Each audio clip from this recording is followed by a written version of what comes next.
Peacemaker Season 2 was finally wrapped up, and yeah, I needed to process that finale.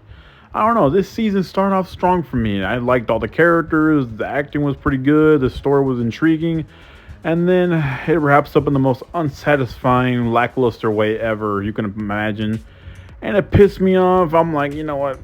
I don't need to revisit this for a little bit, so that's why I waited till now to make this video. Also, that James Gunn style that people have criticized in the past, and I've always said, no, you guys are crazy. This is actually a pretty cool thing he does, and it makes his shows and movies more enjoyable. Now, in this season, I really felt it a lot, especially in the finale.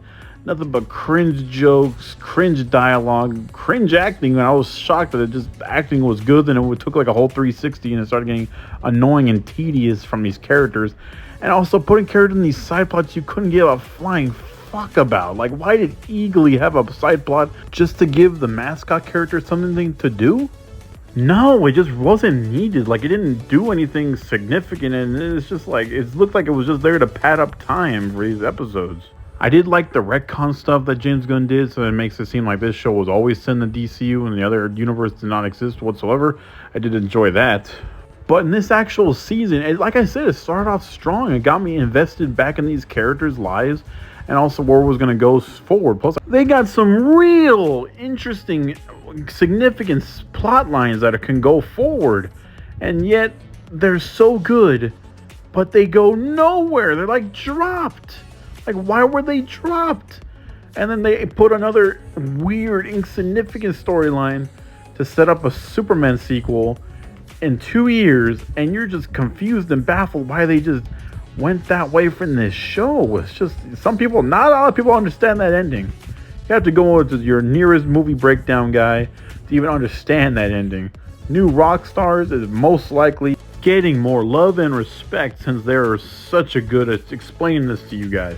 I don't know, we'll see in 2 years in Man of Tomorrow if this storyline is going to make sense, or because right now I'm just still baffled at what I just witnessed. The alternate universe Earth X storyline was the best storyline they had all season. Everyone was invested in, everyone wanted to see more from and explore more, and yet it gets dropped like a lead turd. We'd never see it again, and we probably will never see it again. But there's got to be more good stuff to offer. Is there more new characters in this season that are actually enjoyable and likable to see?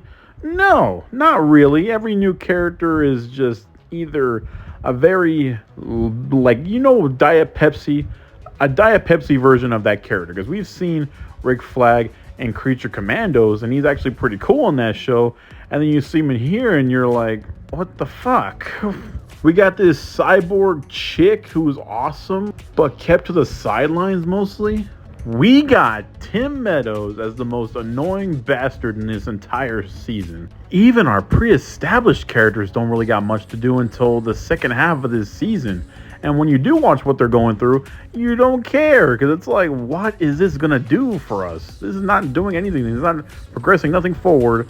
It's just so tedious to watch. And the characters you do want to see more of are pushed to the sidelines. Peacemaker's screen time is definitely more reduced than it was in the first season. I'll say that as much. And I did want to see more Peacemaker because John Cena's killing it in that role. He's great as always. Jennifer Holland actually does some great acting performances in this season, but her edgelord character is just getting annoying at this point because her character's like stuck in a box. She'll never grow. It's like rinse and repeat every episode, every season, really. Adebayo is just pissed off at her girlfriend and can't get her business off the ground and just jerking off with Chris the entire time. And Economos is just there with its outbursts, his dad jokes, his crude, rude humor, and boring self. Freddie Stroma as Vigilante is great, hilarious. I wish he was in this season more, but he's not. He barely even wears his damn costume. And what really rubbed me the wrong way about this season as well is that James Gunn promised goods that he didn't deliver on. He just delivered it on for himself, not really for us, just for himself. I'm not one to think having cameos and stuff is just the only way to make it good.